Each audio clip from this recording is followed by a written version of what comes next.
In this video, I'm going to cut over to a presentation that I delivered to a very small group of private clients about how to build and maintain a moat around your coaching or consulting business. Now, this is particularly relevant if you're running that type of business with a personal brand. We've sold millions of dollars in the information game, coaching, consulting, courses, and there's a lot of really interesting challenges that pop up along the way. This will give you some really practical and actionable strategies for the short, medium, and long term in terms of building a moat around your brand and your business that can protect the asset that you are building. Okay, I'm going to cut over to that now. I hope you really enjoy it. Be sure to subscribe, give the video a like, all that kind of good stuff. And if you're interested in working with me one-to-one, head to jacobcaris.com. I'm going to cut over the video now. Enjoy. So what I wanted to talk about, this is something that's been on my mind lately, and it's something I've had a little bit of clarity around. And for some of you, it may not be relevant right now, but if I can at least put it in your consciousness so you start thinking about it, for the guys that are working on their own offers or have got their own offers, for the guys that are doing the affiliate stuff, but eventually you'll get there, just keep this in mind, because honestly, this wasn't even something on my radar until mid to late last year off the back of some pretty kind of sour experiences. And that's typically where we learn our best lessons, is like shit goes wrong. And it's like, okay, I deal with the problem. And then I find maybe like a couple of weeks or a couple of months later, I've given myself the headspace to reflect on it. And I don't get, angry and pissed off when I think about it. I can actually look at it objectively. And that's where I find a lot of your lessons come from. So what I wanted to talk about is just a couple of pointers around building out a moat around your business. And I think it's particularly important in this internet marketing space where, you've got so many people just, copying one person to another and doing a lot of the same stuff. It feels like at the moment, everyone's a coach. Like there's so many people just doing similar things that I wanted to give you guys some at least ideas or fuel for thought around building that moat. And the advantage for the folks that are earlier on is if you can understand this and grasp it and integrate it from early on, then that's a big advantage. What you don't want to be, especially at the moment, I think, and I can't see it getting any less competitive, I guess. And competitive is probably the wrong word, because I don't really believe in competition in the truest sense of the word, or saturation, because I think there's a lot of opportunity out there, but there's not going to be less people in this market, put it that way. I don't think. You just don't want to be an information commodity, right? You don't want to be, I'm buying from Jacob because he's got these 6 videos about this topic, right? Because anyone can do that. Anyone can consume and regurgitate. You want people buying because you're you. And that sounds kind of vague, but we can talk about more specifics. But one big epiphany that I've had around that in putting this offer together, this inner circle offer, was exactly that. It was like, I can create an SAA or a Rolodex that someone can come in and go, these are cool strategies. I'm going to take these, slap my own branding on it, and off I go, right? Which has happened. And we're not saying that, sour experiences, that's what I'm talking about. But if I've got an offer like this in a circle, which is, let's hang out for 12 months. We can work on these few things, right? Here's the stuff I've done over the last few years. I've worked in the corporate game. I've done this stuff in the affiliate space. I've done this stuff in the info marketing space.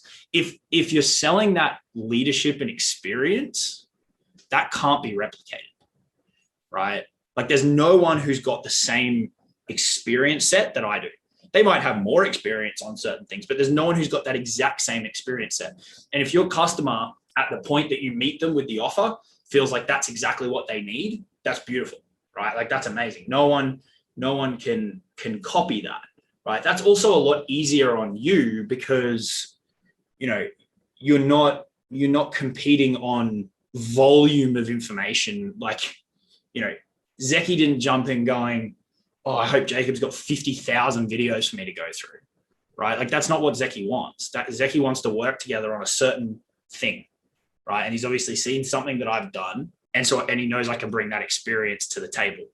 So I think the point I'm trying to make is with your offers, and your course offers that are kind of lower priced and your more, leveraged assets that we're talking about, they're going to be more commodity based. That's just kind of part and parcel with the fact that you're not there and mega hands on. But your back end offers, your higher ticket stuff, making that as much about you and your experience and the leadership that you can provide, and less about how much content do I get, how much stuff do I get, the better, because that's really going to protect you and your business. Because people can then copy the strategies, right? They can copy the tactics, they can copy all that stuff, but they don't have the oversight and the experience and the years of sleepless nights figuring this stuff out to go and implement it. And that's where the real value comes from. So, and that's what you want to sell off the back of, I think, right? So keep that in mind as you're structuring up your offers. And if you're talking to people who are very they're clearly just interested in stuff, then they're probably not going to be an amazing fit for your higher end things, or they're going to be really hard to please because they're thinking about how much crap can I hoard? How many videos can I hoard? How many worksheets can I hoard? And they're thinking less about kind of the big picture and the goal. So that's kind of on the back end in terms of the program is really making it around how you can assist, right? Your experience, your leadership that you can bring to the table, and less about the raw mechanics of it. But on the front end, you can do stuff around that as well. So I think most of you do this pretty well. I think it's something we can all get better and better and better at.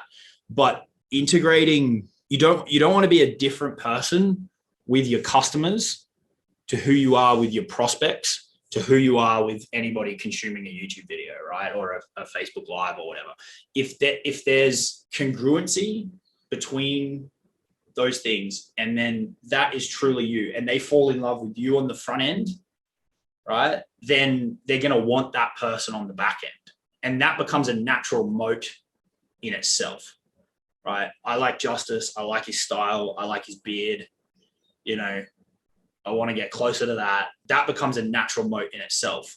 So actually being conscious of who am I, what is my personality, and really trying to orchestrate it, but orchestrate it authentically. I think it's just about being self-aware in terms of who you are and what your style is, and doubling down on that. Not trying to engineer some, character, but at least being conscious of what your style is, and then really integrating that. What language do you use? Not as in English or whatever, but what phrases do you use? What words do you use? And then making that stuff consistent. It's just going to make this brand, if you combine that with your experience and your leadership and what you're teaching, it's making a brand that can't really be replicated. Again, it's another protection mechanism, because it simply can't be copied. So that's on the front end of things. And I've got a good little worksheet around this. Let me see if I can see it. I'll pull it out and I'll share it in the group. But there's a series of 5 or 6 questions to kind of ask yourself. And I think they're worth revisiting every quarter or 6 months to build that brand profile, and staying conscious of the things in that, and then making sure you're integrating that into your content. I'll find the document and share it in the group afterwards. But that's the other part is your personality and your style, making the offers structured around you, your leadership, your experience. And if your story is shared in your marketing, and that's then congruent and flows into your offer, that becomes a big fucking moat in itself, because people have bought into that from the beginning all the way through to purchasing. And it's not something that can be replicated, which I think is really cool.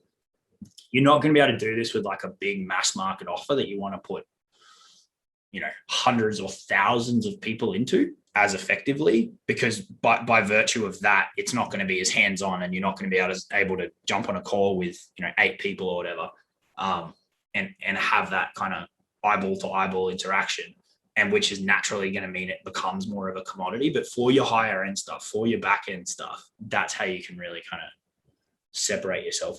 I think the other thing too, in the delivery of it, is so many people are like scarce minded around what they've sold versus what they deliver. So it's like, oh, I only sold 3 months. They've only paid me for X. And it's like the day that ends, it's like, whew, right? Like, Flip, I know you had an experience on this, right? Like, I've never been that way. And there's a line around giving too much, but I think you should really reward people's faith that they put in you, because there are other options. There are other options out there, right? And it's not just time that people are committing. It's not just money that they're committing. It's energy, right? Like, they're investing a significant amount of energy in working with you, and that shouldn't be taken lightly. And I think it gets taken very lightly in this space in a lot of cases. So if you really go above and beyond for people, the people that make a significant investment in you, if you really go above and beyond for them, look, in some cases, there's people out in this world that can never be pleased. They're constantly living their negative little shell, and you're never going to make them happy. But like, SAA, for example, we've had 3 chargebacks from people that never communicated with us out of nearly 700 sales. Plus SAI, we sold 800 copies of, and we never got 1 chargeback, right? Like, when you massively over deliver, and that's just because people buy stuff, they probably either forgot about it, their wife or their partner's gone, what have you done? And they're too scared to message. Like, they're freak situations, right? They're not people who have filled our inbox with absolute, abuse. When you go above and beyond and really, really over deliver, people will really appreciate you for it. And then they're going to turn into repeat customers, because you start to develop this kind of status and experience around you or what you do, right? And then if they've had one really good experience and they got a ton out of it, a lot of my customers have been through multiple things. Right? I think everybody in this group has been through something else. And that's going to create another layer of moat, because you need less customers, right? You don't need huge volume being pumped into your business every day to keep that thing alive. And that's just more protection for you, because you're going to go through dry spells. It doesn't matter if you're using organic or if you're using paid ads, right? Like, ask any paid ads person. It's not as perfect as it always seems, right? It's not just turn it on and let it fly. Like, there's going to be phases where you go through and your creatives suck, right? Or your account gets shut down, or you just can't get the ads to perform the way that you want them to perform. Same with organic, right? Like, you'll go through phases where your engagement will be shithouse, or you just can't get the response. But if your business isn't dependent on huge volume, because you've given this amazing experience to people, and you're not running a churn and burn type operation, you've got a pool of people you can reach out to, right? Like, I could message Justice and say, hey man, I think you're heading into an interesting phase. Are you interested in working one-to-one for the next 6 months? Right? Boom. It's because he's been through SAA, he had a good experience. He's been through this, he had a good experience.